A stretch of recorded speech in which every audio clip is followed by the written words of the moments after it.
anyone who listens.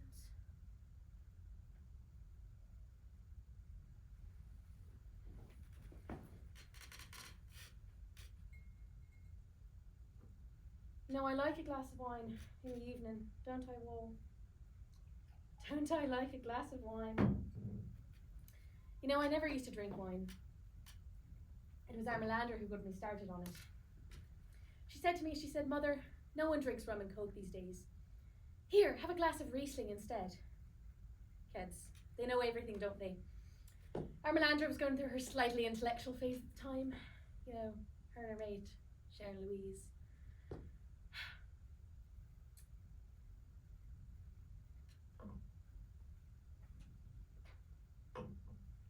They stopped going down to the clubs in town. Started going to the bistro, you know, where the artists go. They met, what's his name? Henry Adrian. They got his autograph, I think. Sharon Louise got breakfast in the morning as well. Mind you, I'm glad they're out of that phase. But you know, when they were, all you'd hear from them was, that was amazing, wasn't it? It was fabulous, it was a laugh, it was double fab, it was mega brill. And then they'd go back into a trance for half an hour and all. And then eventually you'd hear, it was double fab, it was mega brill. And no matter how long you sat there, you never got to know what was so double fab or mega brill. Maybe it was the breakfasts.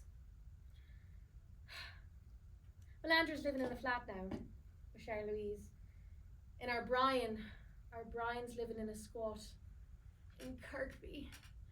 You know, I told him, I said, Brian, if you're gonna live in a squat, why couldn't it have been somewhere nice like Childwall? And he said to me, Mother, Childwall's no place for a poet. You see, he's always got a scheme, our Brian, and this one is, he's Britain's first ever busker poet. What's he like, Wall? The language? I hate the daffodils. I hate the blue remembered hills. He's looped the loop.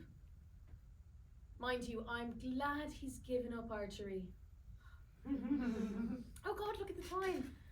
What am I doing sitting here and he'll be in for his tea? And what's he like? My feller. What's he like, Wall? Well, he likes everything to be as it's always been. He likes his tea to be on the table when he comes to the door. And if it isn't in his place, as his foot landed on the mat, there's ructions. I've given up trying. I've given up arguing. You know, I said to him once, I said, Joe, if your tea isn't landed on the table at the same time that it is every morning and every night, it doesn't mean that the pound's collapsed. It doesn't mean there's been a world disaster. All it means is that one human and the billions of humans in this world won't be having his tea at the same time that he does every night. And where did that get me? I could have been talking to that. I could have been talking to you, Paul. I should have been talking to you. I should have been giving you his cookies this whole time. You deserve you more than he does. Anyways. I always said I'd leave him when the kids grew up. But by the time they'd grown up, there was nowhere to go. And you don't start again at 42, do you? You know what they say? Once you turn 40, life gets a bit jaded. And all you can think is that the good times are all in the past. I must have been an early developer, because I felt like that to 25. You know, he's not bad, my feller. He's just so bleeding good.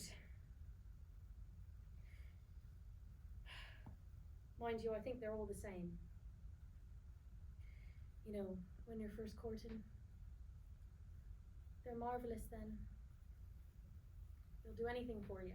Nothing's too much trouble.